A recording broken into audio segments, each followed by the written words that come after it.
বন্ধুরা, আপনারা কিরকম আছেন? গরমে ভালোই আছেন? আমিও গরমে ভালোই আছি। তা আমি আজকে একটা নতুন রেসিপি নিয়ে আইছি। আমি বানাবো আজকে লাউর পায়েস। পয়লা দিন বানাইছিলাম চাউলের পায়েস, আজকে বানাবো লাউর পায়েস। তা দেখেন কীরকম করে বানাই লাউর পায়েসটা। আমি এখন এই যে দুধটা এই যে গরম করতে রেখে দিয়েছিলাম, এই যে 2 লিটার দুধ নিছি আমি। এই যে দুধটা জ্বালাই জ্বালাই এই যে গাঢ় হয়ে গেছে। এখন আমি এই যে নিয়ে নিছি লাউটা এখন ছুলে ঘষে নেব।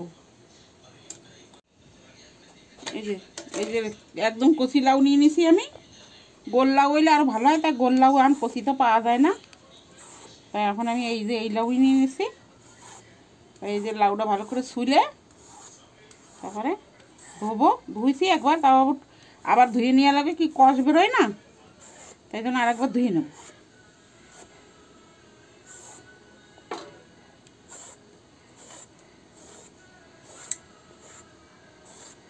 এখন এই যে লাউটা ধুয়ে নিছি। আর এই যে দুধও নাড়া দেওয়া লাগে 20 না, নয়তো নিচে লাগিয়ে যায়। দুধও নাড়ছি থাকা লাগে ঘন ঘন, নয়তো নিচে লাগিয়ে গেলে পোড়া পোড়া গন্ধ করবে। আর এখানে একদম দুধ গাঢ়া গাঢ়া হয়ে গেছে। মানে এই যে আমি এটা ঘষে নেব।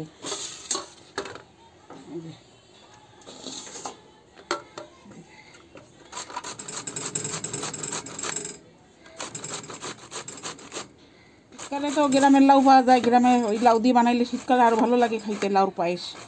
আর এখন এই গরমের দিন না, মানে গ্রামের লাউ পাওয়া যায় না, তা আমি এই যে গোল লাউ দিয়ে বানাইছি। তা আমি এই যে লাউর ভিতরের বিচিটা দেবো না, এই যে এটা দেবো না, এটা রেখে দেবো, এটা দিয়ে দেবো। এটা বিচি নাই, এটুকু বিচি নাই, এটুকু দিয়ে দেবো। এই যে এরকম করে ঘষে নেব। গাঢ় গাঢ় দুধ দিয়ে বানাইলে লাউর পায়েস একদম বরফির মতন লাগে, কি বরফি বানাইছে, এত ভালো লাগে লাউর পায়েস। চাউলের পায়েস তো আমরা সবসময় খাই,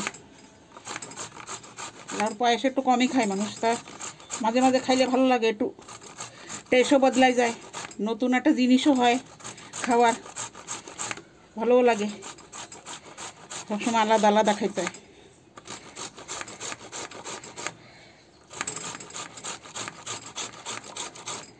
এই দেখেন এই যে ভালো করে এই যে ঘষে নিয়েছি, এই যে কত সুন্দর করে এই যে ঘষে নিয়েছি। এখন এইটা আমি এই চিপে এই যে জলটা একটু বের করে দেবো। এই যে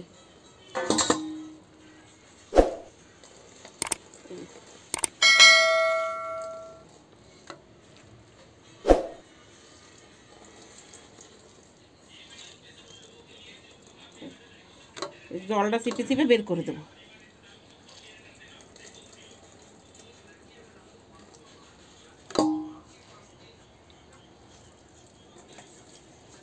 জলটা বের করে দিলে ভালো হয়।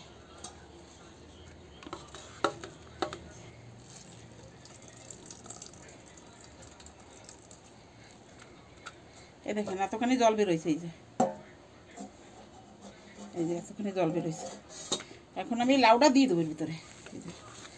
দেখেন দুধটা এত সুন্দর গাঢ় হয়েছে, এরকম লাগতেছে কি দুধের রবড়ি বানায় না বরফি, একদম সেরকম গাঢ় গাঢ় হয়ে গেছে। এখন এই যে লাউগুলো দিয়ে দেবো। এই যে 2 লিটার দুধে 3 পোয়া আছে ওই লাউটা, তাই 1 পোয়ার মতন তো এই যে আমি রয়ে গেছে আমার, আধা কিলোর মতন ঢালছি আমি। 2 কিলো দুধে 1/2 কিলো লাউ হয়েছে। এই যে এখন ভালো করে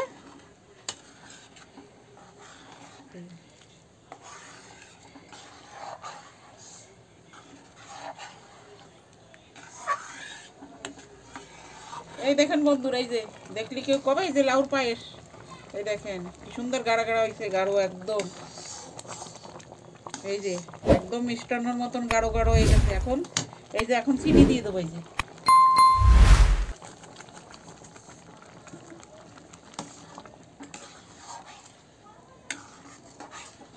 চিনি দিয়ে দিচ্ছি।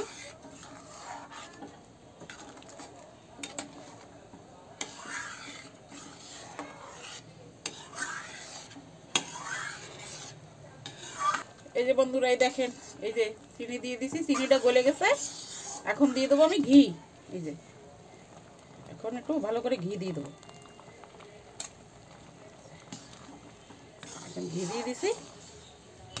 এখন লাউর পায়েস তো এত টেস্ট লাগবে খাইতে, এত সুন্দর লাগবে। এই যে একবার যে খাবে সে কবে কি চালের পায়েস আর খাবো না, চালের পায়েস খাইয়ে বোর হয়ে গেছি, এখন লাউর পায়েসই খাবো। এ দেখেন বানাই খাইয়ে দেখবেন বন্ধুরা, তারপরে বলবেন। আর আপনারাও যদি বানাই খাইয়ে থাকেন তাইলে আপনারাও বলবেন, দেখা কমেন্ট করবেন কেরম করে আপনারাও বানাই খান, আমরাও বানাবো সেরকম করে। এই যে এই দেখেন লাউর পায়েস। ঠান্ডা হয়ে গেলে আরো গাঢ় হয়ে যাবে।